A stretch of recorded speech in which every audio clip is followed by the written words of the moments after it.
What's happening? What's happening, everybody? A lot of times, man, life ain't peaches and cream. You know, a lot of times we go through trials and tribulations, especially raising kids or in relationships. It only got to be like boyfriend and girlfriend. It could be a work relationship, whatever kind of relationship. And like depression is real. You know, depression is real. I've been thrown away, man. When I was young, you know, my mom, I lived with every aunt and uncle that I had. Every aunt and uncle. I lived with my Aunt Joanne, my Aunt Debbie, my Aunt Brenda. I lived with my Uncle Nick. I lived with every family member that I had. I lived with my cousin Julie, like Melissa, Liz. I lived with all of them, Jacqueline. And, from one household to the next. It like they had enough love for me to allow me to come into the house, but in my younger years, man, they just kept passing me along, like I was a football or a relay or something. And when I was young, I felt that shit, and I don't think that they realized at such a young age that I understood that I was being passed around. This the age 6, 7, 8 years old, and I think that they overlooked the fact that I could see what was going on. And I had to grow up with those demons. I had to grow up with those abandonment issues. You know what I mean? And it wasn't fun. It was never fun getting into a relationship. You know, always thinking something's going to happen, or if something happens, then you lose everything that you worked so hard for. That type of life ain't fun. That type of mindset ain't never fun, because I could never fully put my all into anything, because I was afraid. Why? Why put my all into everything when it's just gonna be taken away? You know what I mean? I had so many instances of that type of situation throughout my life. I mean, one time, man, I was doing so good. I had a good job. I had insurance. I had everything, man. I had an apartment. I was getting my sons in Florida every weekend. And I went into the parole office one time, and I didn't ask to change my address. Although the reason I changed my address because me and the ex-wife was fighting so much. I didn't want my boys to be around that shit. I didn't want my boys to witness that. So I moved not even 30 minutes away. And I told the ex, I said, look, man, if the PO come over here, all you got to do is call or text me and be like, the PO is over here, and I'll be right back to the spot. You know what I mean? Upon leaving, I gave her some money. Everything was straight. I'm going to call the PO as soon as they try to show up, because the parole officer let you get 1 hour. 1 hour to get home. That was the rule back then. And lo and behold, here comes the parole officer. Hey, where is Mr. Nordelli? He moved out about 3 weeks ago. Blase squaze, like, damn. After I done gave you the money, after we done had a heart-to-heart talk, what I thought, then when next time I go see the PO, they locked me up on my spot. That morning, man, I had dropped my car off to the shop so I could get 4 brand new tires. And I had my dog, Big Mike, come and pick me up, bring me to the PO office. After the pro office, I was going to slide back, grab my car. That day, I lost my car, my apartment, my kids, you know what I'm saying? Everything that I had in my apartment, the little shit I collected, all that shit was gone. All of it. So, after that, I got sent back to prison. And after that, if it's like, when I come home, do I really want to rebuild this shit? Like, I think I lost a lot of value in a lot of things, because I done had big screen TVs, go, cars, go, jewelry, go, stash spots, go. So I don't think I put a lot of trust or a lot of value into that type of shit these days. You know what I mean? I don't know, man. I don't know. I know I'm blessed. I know times are hard. Like right now in my life, I'm just going through a depression drought. You know, I got all type of shit going on. I got a bitch ass nigga from prison trying to call me every day. Man, he was supposed to be my ace. We were supposed to be real tight. This man lived in my house around my children because everybody else in his life told him, "Nah, I don't want to help you." Lied to him. He came to my house, and then after he left and got locked up, he blamed me and like, "I got you locked up." He told the whole social media that I was on some paperwork, but the dude don't even know my last name. He don't even know my name, like my real name. He can't produce paperwork. Like, I ain't worried about none of that bullshit. You know what I'm saying? I ain't never been a rat. Matter of fact, I used to exterminate rats. But real motherfuckers know ain't no paperwork. They don't want to hear that shit. Show me the paperwork. But why I'ma tell on you? Why I'ma put you up in my house? You know what I'm saying? Spend my money on you. You ain't have no job for 3 months. I tried to get you to work. All kinds of shit, man. And it's just, you wrote me a letter talking about you was gonna burn my house down when you got out. You ain't gonna do that, bro. You ain't gonna burn my house down. Call my children names. Something that you couldn't have in life.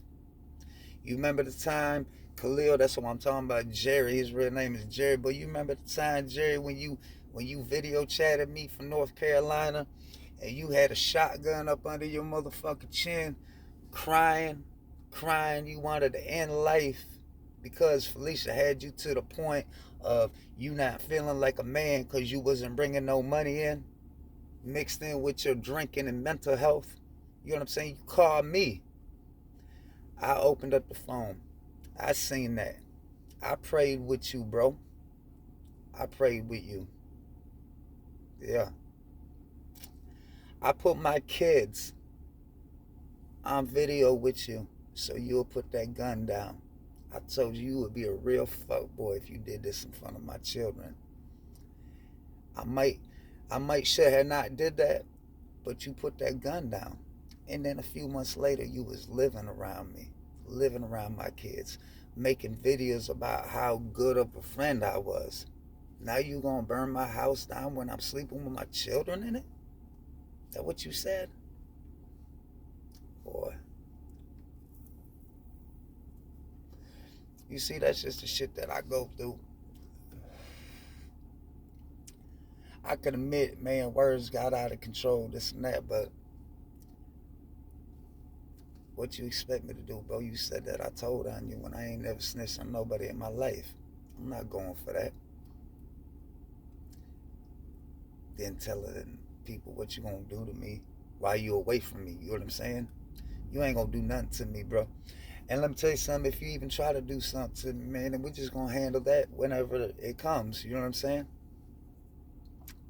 I ain't running for nothing. I'm protected by God.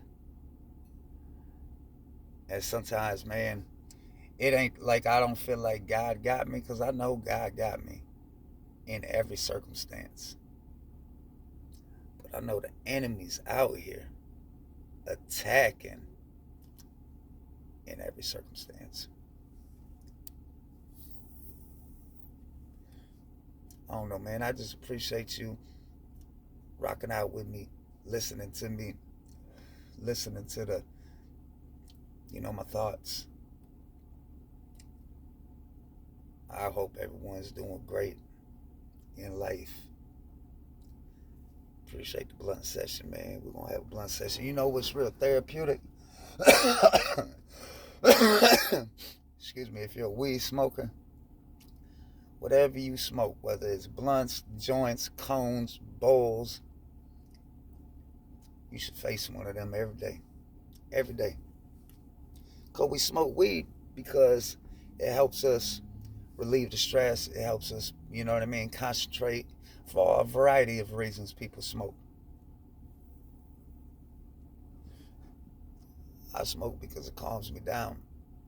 It helps me concentrate. It helps me out with my anger. I got a real anger problem, man. I got a real anger problem. I've been dealing with this anger problem my whole life. And I pray about it. You know what I'm saying? I got all the prison certificates, cage rage, anger management, all that bullshit. None of that shit works. You know what I'm saying? I guess it probably could work if you did what they tell you to do, but in the midst of some anger shit, ain't nobody trying to be like, hold up, let me count to 10. Like, man, that shit ain't real life. That shit ain't real life. It sounds good. It looks good. But you know, a lot of shit that sound and look good ain't real life. A lot.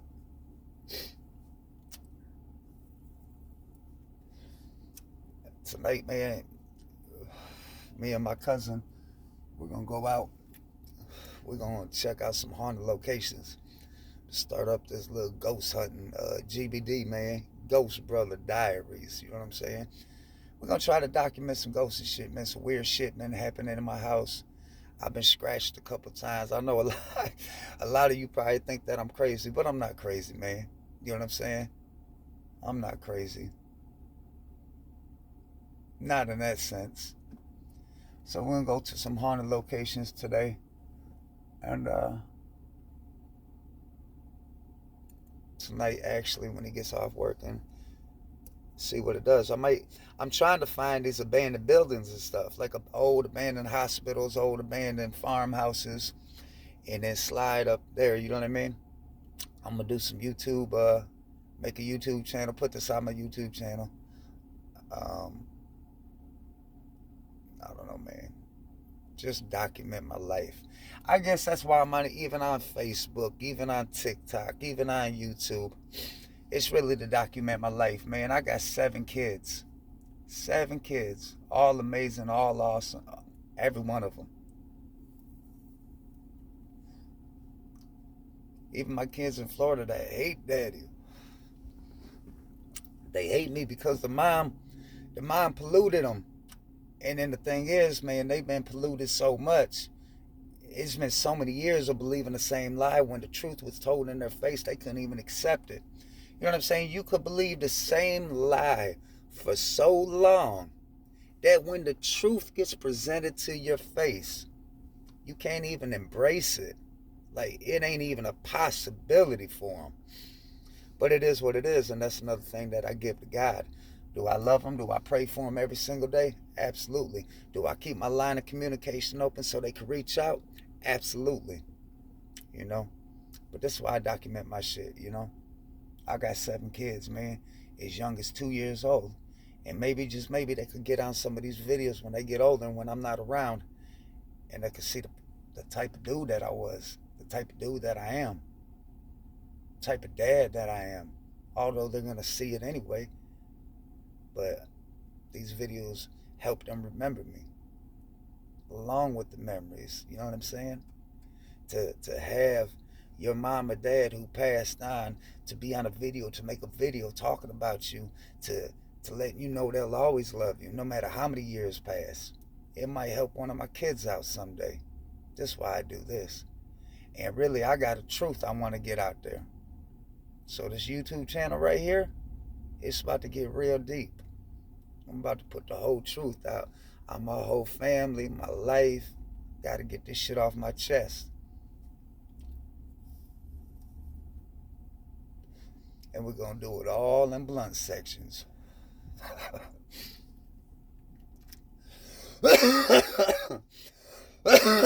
Sorry. I love you guys, man. It's cloudy as shit in here. You know, when I was young, man, we used to get hype about thinking about clam baking. Man, let's go clam bake the car.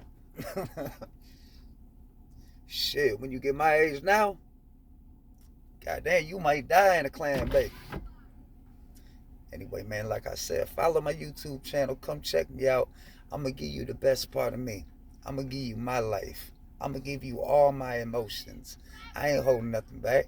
It'll be happy posts. It's going to be videos that's going to make you cry, laugh, be sad, inspire, motivate, congratulate, all kinds of shit. I'm going to give you all of me. This is Bino, man. God bless you guys.